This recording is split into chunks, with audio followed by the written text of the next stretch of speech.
Welcome to the Steelers by the Lake podcast. My name is Cody, joined by my co-host, James, the strong man strong. James, how are you in this fine Monday evening, my guy? I'm excellent, man. Done with work for the day. We got that second shower, nice and clean feeling. You still, I don't know how you get one in the morning. I can't. Bro, I can't not. That's the thing. That's fair. You do your walk and do. I feel grimy if I don't shower before I start my day. That's it. That's fair. I shower at night and I'm good to go for the next day. Yeah. I'll clean up. I'll look presentable, but I don't get right back in the shower in the morning. But there's our talking point. You guys, let us know in the comments. Do you shower in the morning or at night? Are you a morning shower or an afternoon shower? Or are you like James and do you both? Do you just do both? I only do both when I get grimy at work. If I don't get all sweaty and nasty. It's that sweaty season at work for us. It's no that sweaty season. Now. It's raining out and I'm sweating. Okay. Yeah. Rough times. All right, we're gonna hop into this. We have Steelers news. We have actually a lot of Steelers news. Man. We have a some lot of fun Steelers things news to talk about. Some former players, some current players, all kinds of stuff going on in the news. We're going to start off with a former player, Mr. Le'Veon Bell. Really broke into the news this week talking about how he wishes things would have played out differently in 2018, which was the season that he held out and didn't play all year long under the franchise tag, and just kind of regrets how things worked in general there. Due to obviously things not working out very well with the Jets in his career ever since. And he's now got a boxing match coming up with Adrian Peterson, which I'm sure you're going to watch that, right, Cody? Oh, I'm going to watch it. Just to really hope that Le'Veon Bell gets KO'd. Dude, Adrian Peterson is seriously strong. Le'Veon might get knocked out real bad. He might. Here's the thing I'll say. Obviously, I was a Le'Veon Bell fan when he played for Steelers. Obviously, most 90% of Steelers fans have a sour taste in their mouth when they think about Le'Veon Bell. With everything that happened with him, with holding out, with taking actually a lesser deal with the Jets to go play in New York rather than play with us in Pittsburgh after that whole ordeal. Le'Veon Bell obviously has regrets about it because he realized that, hey, my career went to the tank after that because he didn't have an offensive line. He didn't have the coaching system he had. People all the time, wide receivers, everything. People all the time take for granted the situations that they have in Pittsburgh. You saw that happen a lot in recent years. We saw that happen with San Antonio Holmes. San Antonio Holmes didn't do anything, and he also went to the Jets after us, after winning a Super Bowl and Super Bowl MVP with Big Ben in that last second touchdown catch in the end zone. I think that Le'Veon Bell different though with San Antonio. Yeah, they knew a suspension was coming because he had tested positive for an additional time to what he had already tested positive. And Pittsburgh was just looking to dump him and try to get something in return. But at the same time, what I'll say is taking for granted the situation you're in with Pittsburgh. You knew you were being stupid, whatever. Le'Veon Bell, I don't think gets in the Hall of Fame now. Period. I genuinely don't think he has the career numbers to get in the Hall of Fame. And I think he would have been I think he would have been a first ballot had he finished his career in Pittsburgh. Because he was getting Pro Bowls every year. Yep. And now he only has what he had in his Pittsburgh career, which he was only there for 4 years? 5 years? 4 or 5. And only 4 of them did he actually play. And he wasn't a 4-time Pro Bowler. I know that. Maybe he went 3 times, but that's nowhere near enough. I mean, you look at Hines Ward's resume, he's struggling to get in, and he's got a hell of a lot better resume than Le'Veon Bell does. Yep. So, yeah, it's not happening for Le'Veon unless he somehow gets another team to give him a chance and he has a late rebirth where he has a couple good seasons, then maybe he's got a shot. But off his current resume, absolutely no chance. No, and the fact that he's and here's the thing, I don't know, and this may sound rude to say, I don't mean it in a rude way. Any team that looks at a guy and says, "Oh, he's rapping and boxing," I'm not going to sign a guy that's spending his time rapping and boxing and not actually preparing to play for a team. Maybe, but that's it. You're not getting serious money. Yeah. I mean, with a lot of people in Pittsburgh saying that Pittsburgh needs better backup running back. I mean, Le'Veon Bell might be a better backup running back than what's currently on the roster right now. So on a league minimum deal, would I do it? Sure. Yeah, but would he come back for league minimum? Hey, might be the only team willing to offer him league minimum right now. That's fair. That's fair. But So I don't think Pittsburgh would offer it to him because I think there's too bad of a taste in their mouth from how everything played out. there is. There is for sure. And maybe, who knows, maybe this is him trying to make a step towards that direction. Maybe he wants to come back and play in Pittsburgh. Who knows? Yeah, We'll could wait. be. We'll wait and see. If he's anywhere near as good as he was, I'd take him. Don't get me wrong, but I don't know if you can keep that while actively not.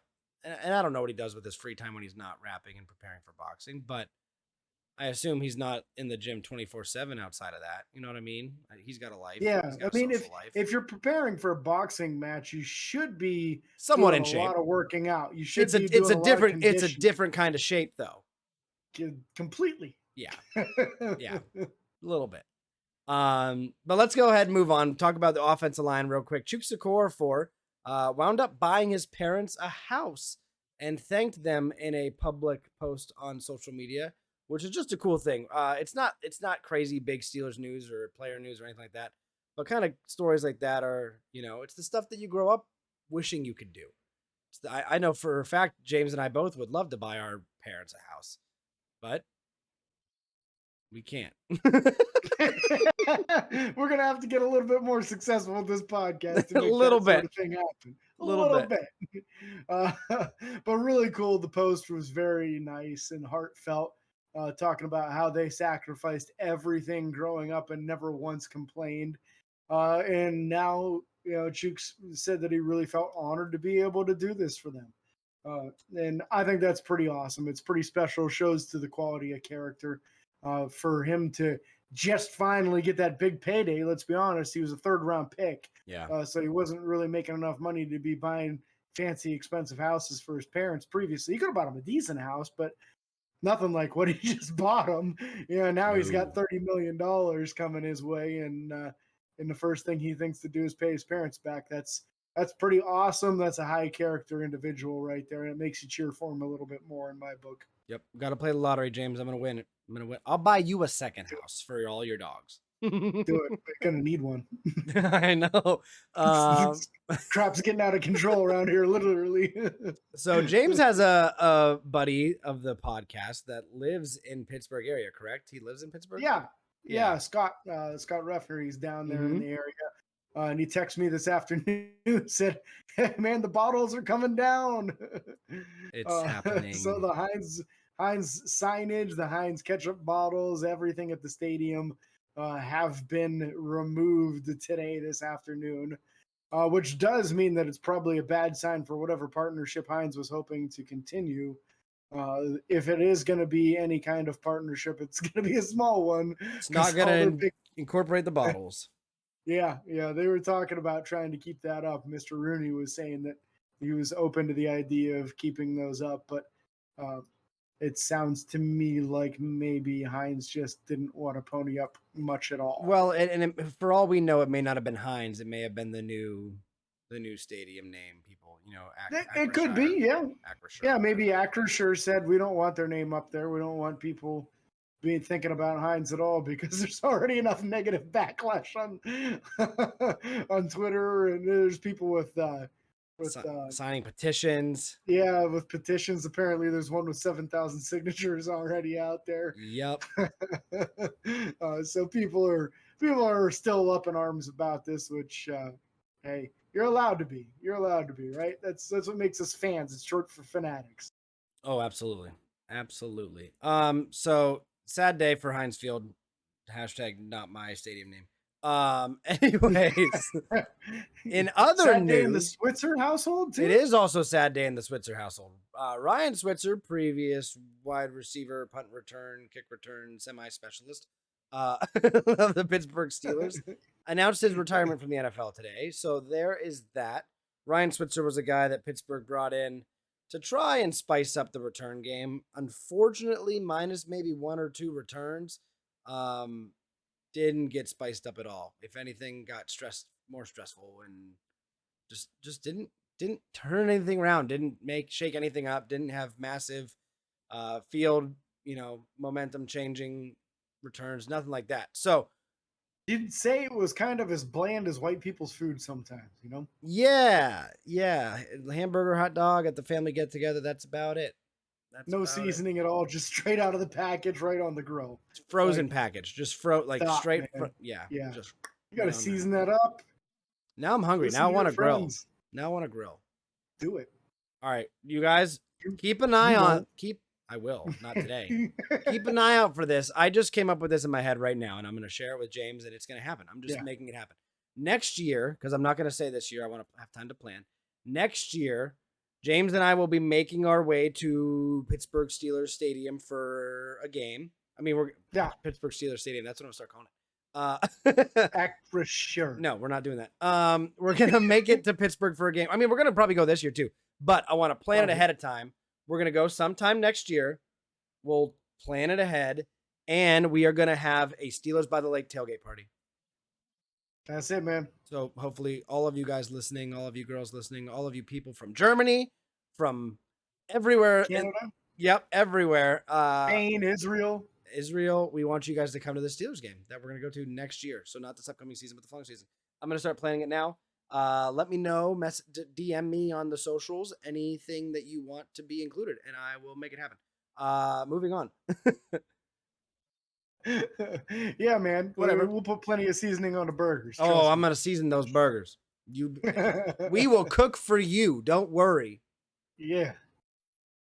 Speaking of what's cooking, man, Joe Hayden seems to be getting some serious recruiting going on right now from some Buffalo Bills trying to get him up in Buffalo. Yeah, Von Miller and Stephon Diggs both have made efforts to get Joe Hayden, the previous cornerback, secondary player of the Pittsburgh Steelers, after he played for the Browns, who also got a pretty neat new tattoo that showcases both the Browns side and the Steelers side. Pretty sick. Very sick. If he would have played for all 4 AFC North teams, that would have been really, really badass. Not gonna lie. But yeah. So they're doing some recruiting again. James and I have talked about switching him to safety, maybe take him back, maybe not. Not us as the Steelers, but maybe take him on a team if he plays a different position, because we got to see last year what it was like watching him get burned, and it wasn't that great. Yeah, Joe showed some excellent instincts still, some excellent tackling ability still, but his speed definitely has fallen off, unfortunately. And he's in that stage of his career. He's like 31, 32 years old. And corners don't get faster as they get older. So if he were to join the Buffalo Bills and maybe get some serious playing time there, I would like that the matchup that would create for Pittsburgh with some of the youth and speedy receivers, whether it be Chase Claypool, Calvin Austin III, George Pickens, any of these guys that are really, really fast individuals one-on-one with Joe Hayden. I would feel really good about that matchup personally. Oh, absolutely. But speaking of cornerbacks and secondary positions and all this stuff, we're going to hop right into this. We are going over the positional breakdown of the secondary, so cornerback, strong safety, free safety, and the special teams, so kickers, punters, and long snapper. No S at the end of that because there's only one. But we're not going to go over. We're going to wait to go over this until we talk about depth chart, maybe down the road. We're not going to go over kick return, punt return, guys. We obviously assume Gunnar Olszewski. I can't even say the name right. Olszewski's going to be the guy there because that's what they brought him in for. So we'll see what happens with that moving forward. But you want to start off with corners? You want to go outside in?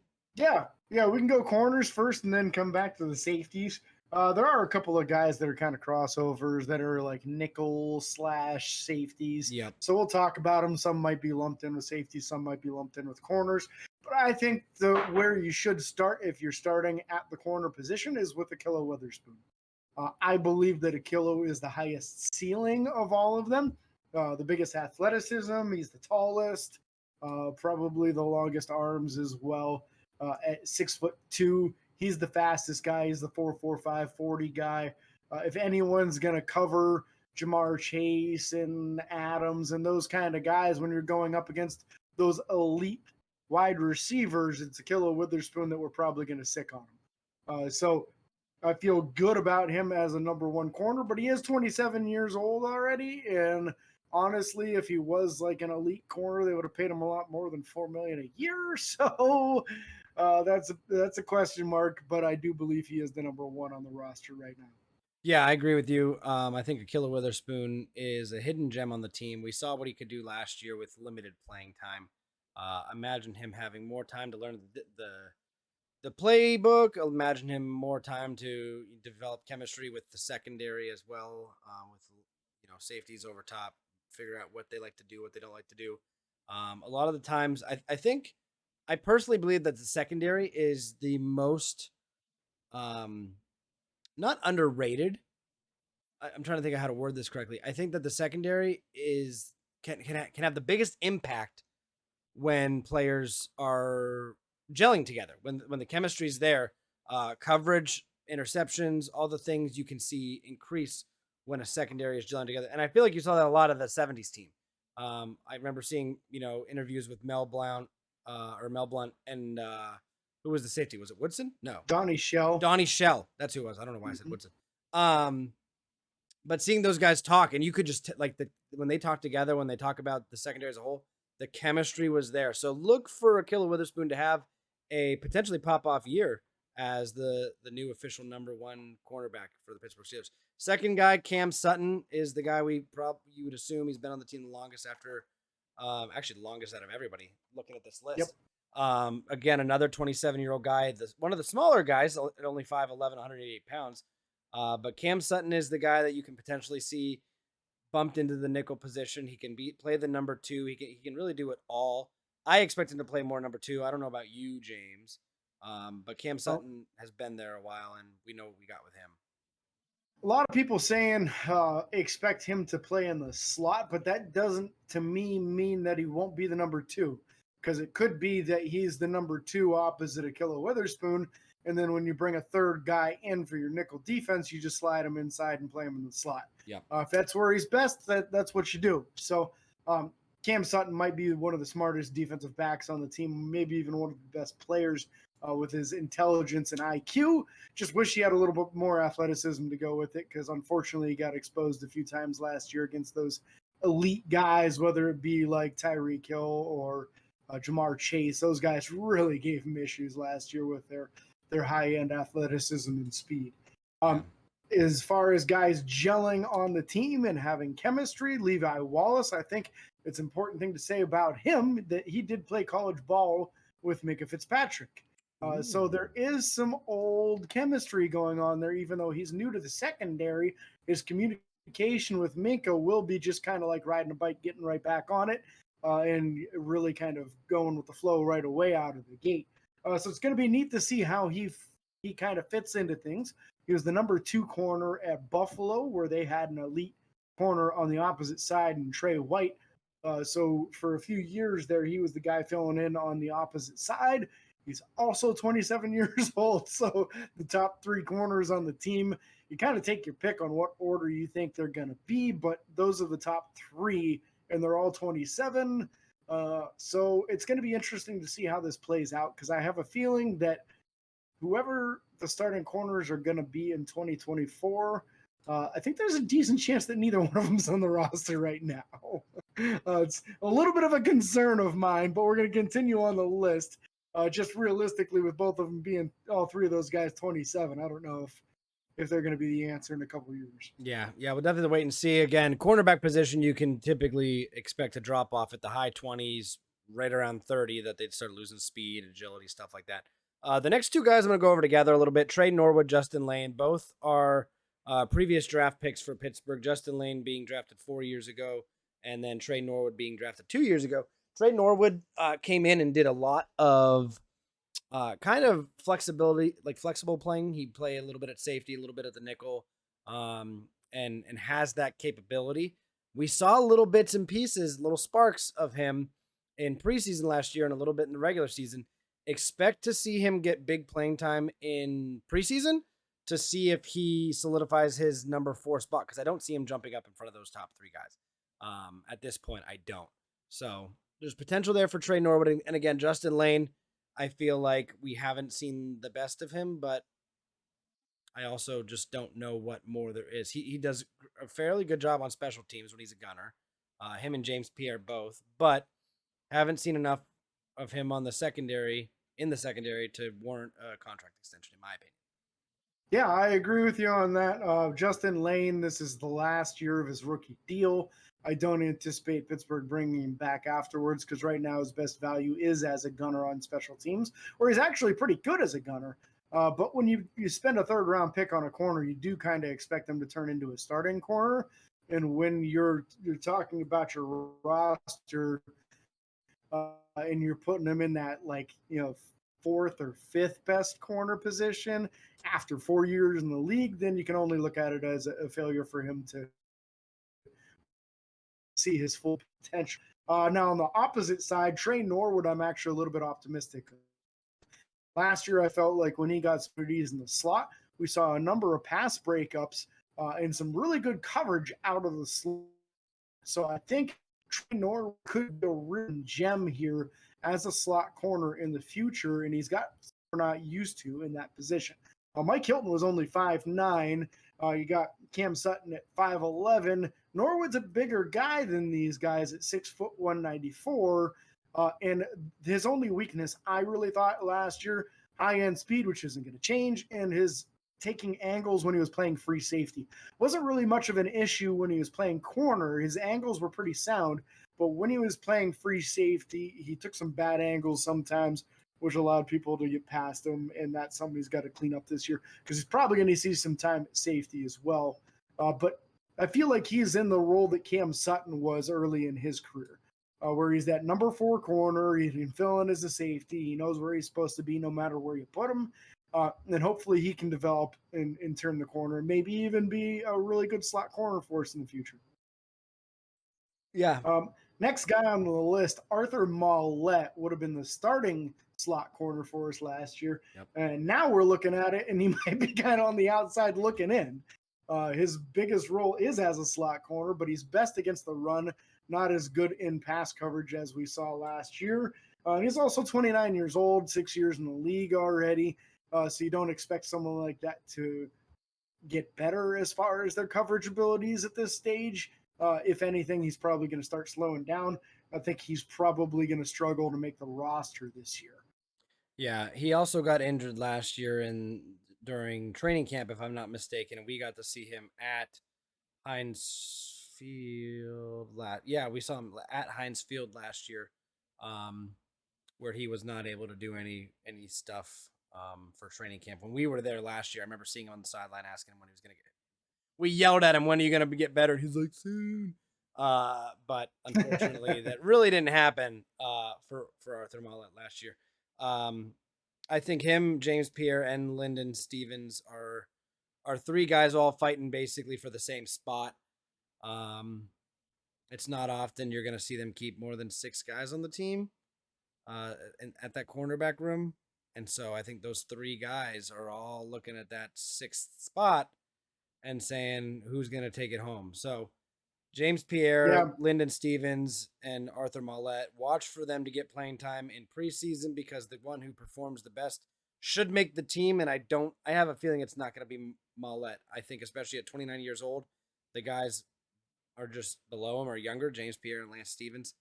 Lyndon Stevens. I'm thinking basketball, Lance Stevenson. Yeah, I expect James these guys. Pierre is probably a little more likely. He's got better coverage skills, and he's more useful as an outside corner. He's got that 6'2" frame that you're looking for. So I think that's probably more likely on James Pierre. Lyndon Stevens was on the practice squad last year, so a little bit of experience there with him. If I'm not mistaken, I believe James Pierre also got the pick in the Broncos game last year to seal the deal. Mm-hmm. So I was there, saw it happen. Just saying. He did get an interception. That's his first of his career, I believe. Yep. It's only one. Last 2 guys just to fill out the cornerback room. Chris Steele, who's an undrafted free agent, and also Carlins Platel, an undrafted free agent. Chris Steele was some pretty good athleticism. I believe he was in the 4.4s in his 40-yard dash at his pro day. And he's got that athleticism. Showed pretty well in the mini camps from what people were talking about. So there could be some potential there.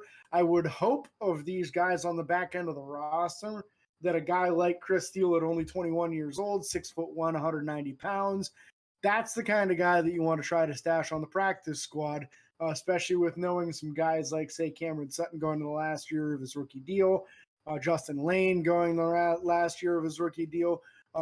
These guys are on their way out probably. So let's look at someone like Chris Steele who maybe can fill into that back end of the roster next year so that you don't have to draft 2 or 3 corners next year. Yeah, Chris Steele ran a 4.48. Yeah, that's pretty good. Yeah, that's pretty good. Anything in the 4.4 I'll take. You know, that'd make him the second fastest corner in the room. So we take that for sure. Yeah. And then also in college, he got better every year at USC. He had no interceptions his first year, 1 his second, and 2 his third year before entering for the draft. So that's encouraging to see for sure. Now it's time to move on to the safety room. Let's talk safeties, man. Well, your boy Minkah Fitzpatrick, the man, the myth, the legend, the dude that got the contract extension, you know what I'm saying? Minkah's starting. That's great. Minkah's going to be there for a little while longer. Great news. Yeah, at least 4 more years. At least 4 more years. He's about the only solid thing the secondary has right now. Oh, stop. I meant like concrete future-wise. We just talked. You know what I mean? It really is, though. That's it, though. It's Minkah and a bunch of guys that, you know, maybe you feel confident in some of them. Terrell Edmonds is 90% of these guys could be off the team next year. I don't know about 90%. 85. Sorry. Let's go 75. Yeah, that's 80. I'll go 80. I'm curious now. We're going to keep track. Next year, Akello Witherspoon and Levi Wallace will both be on the team. True, but that's only 3 guys out of the 15 we're looking at or more. Trey Norwood will be on the team too. He ain't going anywhere. There's 4. 4 to 15. You're not even at 33%. I can't guarantee anyone else what I'm looking at.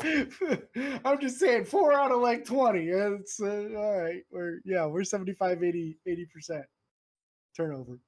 Some of them will be back because they'll be on the practice squad and stuff.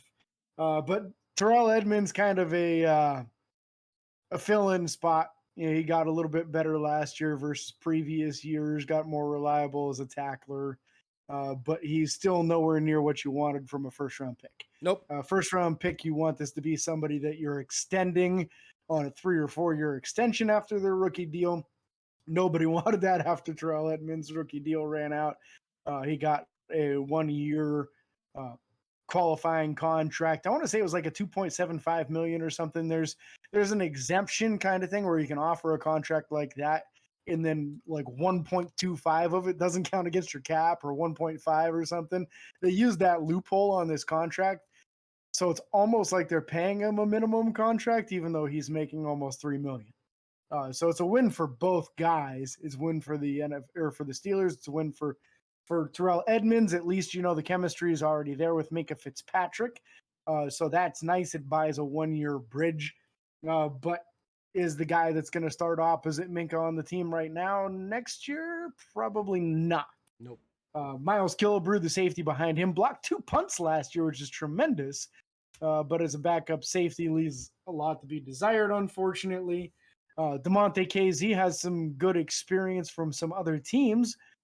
Did have a season where he had a lot of interceptions. I know if I say the wrong number, you're going to look it up and tell me I'm wrong. But I want to say he had one season that he had like 5 picks or something. No, the rest of his year was the rest of his career was like no more than 1 a season. I was just looking at the last time Pittsburgh drafted a defensive back worth anything, minus the players on the team right now. So minus Cam Sutton. Oh, no. Cam Sutton. Cam Sutton. Minus him. The last one that I see that was worth a little bit would have been in that 2007 draft with William Gay.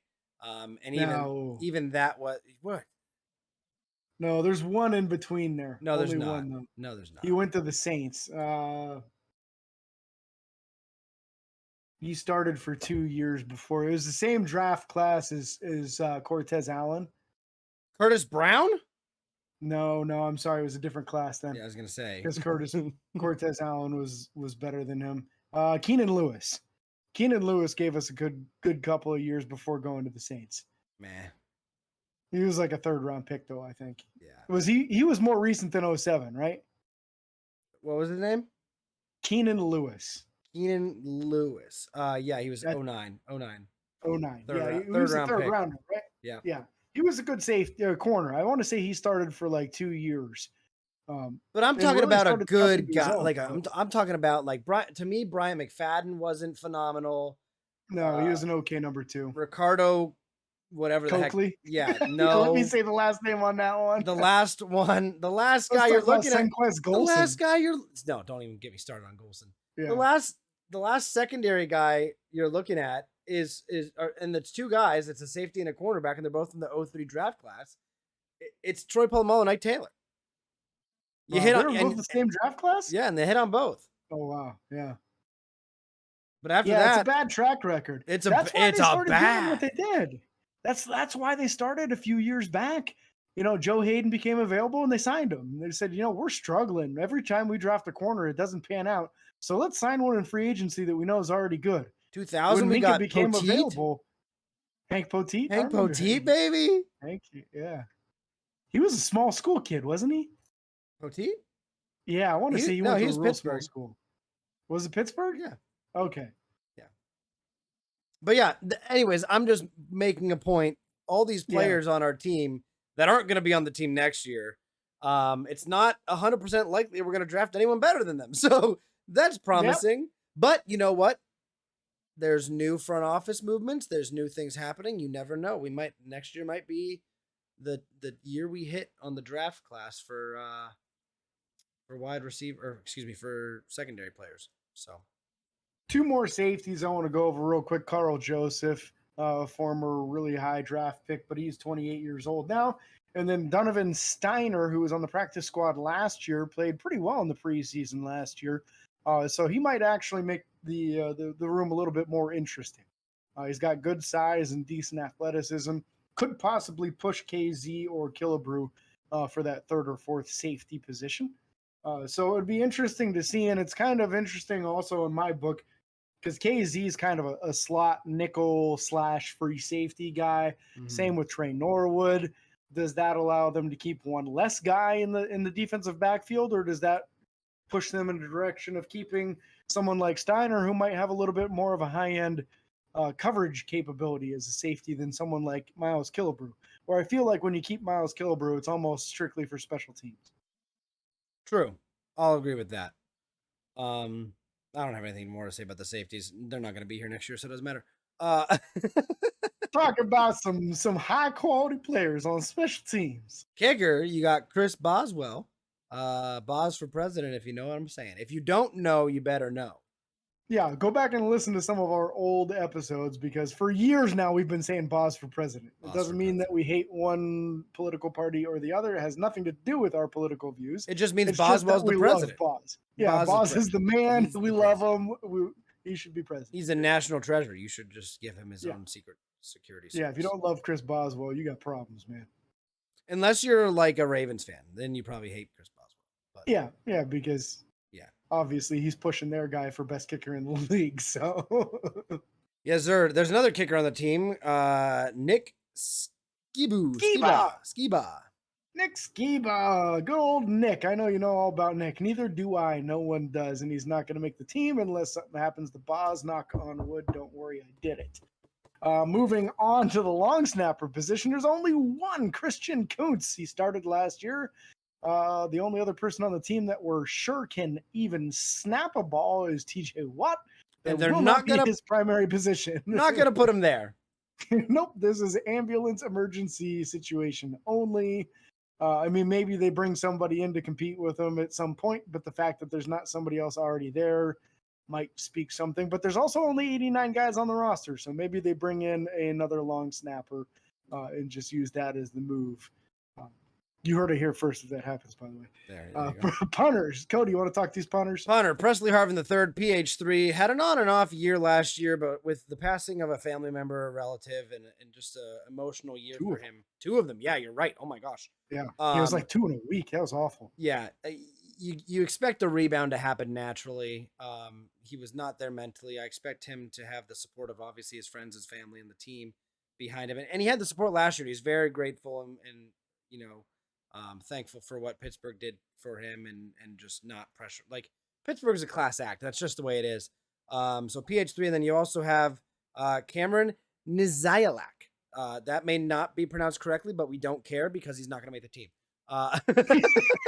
So I mean, to be transparent, we can't seem to find a good pronunciation. Anywhere. No one knows how to do it. Other podcasts, they're struggling with it. Nobody seems to know how to correctly pronunciate his name. If any of you knows how to pronunciate his name and can spell it phonetically for us, or even like leave us a little voice memo thing on Facebook or something so we can hear it, please do it. We would love to know how to correctly say it. It's going to be important for 3 preseason games, but probably not again after. Yeah, exactly. We're going to add one little segment before we close out this real quick. James has no idea this is happening because I just thought of it and I'm going to do it. So James, I'm going to give you very little information on a player, and you have to guess who it is. You get 2 guesses. If you don't get it, you just have to wait and find out next week when I share who the heck it was at the beginning of the episode next week. Okay, are we talking on the current roster, on a previous roster? What are we talking? Just some player. Steelers related, obviously. Steelers related, okay. Well, Steelers related. That gives me a clue. So that's something. And again, if you don't get it in 2 tries, that's fine. We'll share it on that episode next week. But if you get it, you can celebrate with the fans listening. And if you don't get it, they can hopefully comment on the post and see if they can figure out who it was. So this player, I'm only going to tell you how long they were on the team for. That's it? Yep. They were drafted in 9. I mean, you can ask you can ask 2 questions other than that. You're going to give me the position at least? That can be one of your questions. So this player, fine, I'll give you the position. Let me guess, 1 out of 3,000 Steelers there's ever been just by what you're. Listen, this was a last-minute thought on my process. We're just going to make it happen. This player was at least a couple clues, man. This player was drafted by the Pittsburgh Steelers in 1998. Okay. And played with the team until 2004 and had 2 touchdowns. And was a running back. Was it a running back or a fullback? I'm going to tell you that it says running back. Well, back in that time frame, how many more questions do I get? You get 1 question because you're already going to get it right. I think I know who it is. I know you know who it is. Is it Chris Fuamatu Ma'afala? Yes, it is. Drafted from Utah. Was fun, man. Fu was very fun. He was a big meatball of a guy. He was a lot quicker than he looked like he would be, too. Yeah. I think they tried to use him at fullback later on in his career, but he was more of a feature back. He just didn't really get the chance to carry the ball much in Pittsburgh. Yeah, that's true. All right. I'm going to figure out a way to have this be a little bit more exciting and engaging and get you guys involved in these guesses. I just thought of it anyways. We are going to move on now. And I don't know. Do you have anything else to talk about? Well, Steelers training camp starting this upcoming week. So we're going to have some updates from that. So next week's episode, probably not going to have like a main topic like what we've been doing because there should be a lot of news coming out of Pittsburgh. So looking forward to telling you guys all about what's going on in training camp, hearing about the training camp battles, who's playing in what position, is Pickett getting more snaps than Mason Rudolph, what's going on with Kevin Dotson versus Kendrick Green, maybe even the cornerback rotation. Who's running number 1? Who's running number 2? There should be a lot going on, and it's going to be exciting to hear about these updates. Yeah, and a reminder to you guys, James and I will be at training camp for Friday Night Lights at Latrobe High School on August 5th. And then we will also be at the practice at Latrobe or at the university St. Vincent College on the 6th. If you guys happen to be there or want to go, hit us up on social media. Let us know. Come find us. We'd love to sit down and chat with you guys. It'd be an awesome time. So, yeah. Absolutely. Yeah, so thanks again for tuning in and joining with us. Don't forget those 5-star reviews on Apple Podcasts. You can do them on Facebook, too. I think there's also some options on some other platforms. So anywhere you can give us a positive review, we will shout you out on the show if you decide to do so. So thanks for following on Facebook. You can find us on Facebook Instagram, Twitter, TikTok. There's one more. YouTube. Maybe TikTok. YouTube, definitely on YouTube. Don't forget to subscribe and ring the bell. Ding, ding, ding, ding, ding, ding. For Cody, this is James signing off. Peace.